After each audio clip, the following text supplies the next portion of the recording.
Le laisser pour Anderson qui va faire une nouvelle sortie de zone et il a pris son vis-à-vis de vitesse. Les Rouennais qui ont... Les Grenoblois, pardon, l'accélération. Le 2-0 pour les brûleurs de loup. Oh, le décalage, la vitesse de projection des grands par la bande. Il y a eu beaucoup de situations dans ce genre au premier tiers, jamais conclu, mais là l'action très bien jouée, la passe en retrait et le tir instantané de Coudry, le gardien rouennais. Pour les Grenoblois en zone offensive. Powerplay qui est bien installé cette fois-ci côté Grenoblois.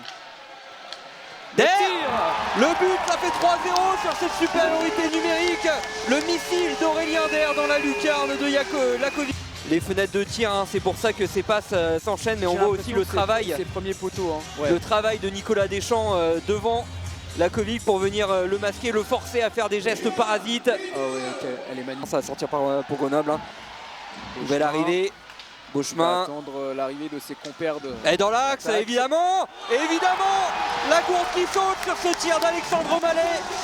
Grenoble qui mène 4 buts à 0 face au Dragon de Rouen. Et on le voit, et tout l'espace, tout le bloc rouennais qui est redescendu vers la cage, qui a été happé par la cage. Magnifique lucarne, mais qui laisse énormément d'espace derrière Alexandre Mallet. Et il a des mains. 4 buts à 0. Attention, peut-être. Attention à côté rouennais, ne pas prendre l'eau. Reste encore 8 secondes. Le tir. Et ça fait 5. Ça fait 5-0. Cette fois, c'est Loïc Farnier. Oh, la fin de tiers catastrophique pour les Dragons qui 5 à 0 face aux Dragons.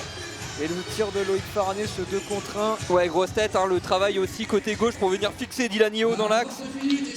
Et cette ligne, elle méritait de scorer parce que ce soir, elle a été très... Côté rouennais. Mallet, il va envoyer Boivin dans l'axe. Il est pris Boivin, mais il va quand même réussir à passer. Il va la remettre. Oh, là, ça fait 6 buts à 0. Gaëtan Richard qui craque après la transversale trouvée par Boivin.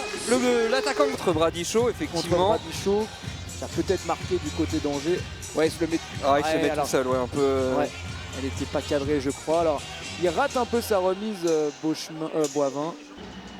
Derrière, le palais qui reste bloqué dans la bande, qui va sortir pour Grenoble. Coudry, il y a de l'espace. Le tir qui est pris pour le 7 buts à 0. Pierre Crinon.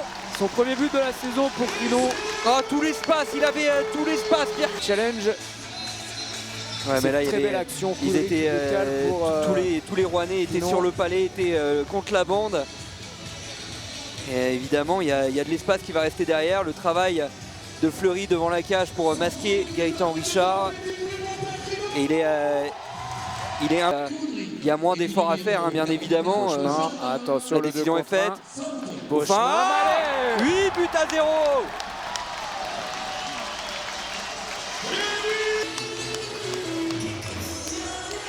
Et les Rouennais qui n'étaient pas remis de ce but encaissé, qui ont laissé Grenoble partir en contre. 2 contre 1 et ça fait 8. Publicité au reste du public qui ne cautionne pas en plus certaines banderoles qu'on a pu voir. Attention, Damien Fleury, il est parti Fleury. Dans l'axe. Ça fait 9-0 pour Grenoble. Et celui-là, il est pour la dite tribune à laquelle je pensais. Et que le match se termine. Donc là, Daubeuf qui se fait complètement prendre de vitesse par Damien Fleury, mais les jambes, elles sont plus là aussi, hein, faut comprendre ça. Et puis le mental aussi, le score ne révèle évidemment pas la différence de niveau entre les deux formations.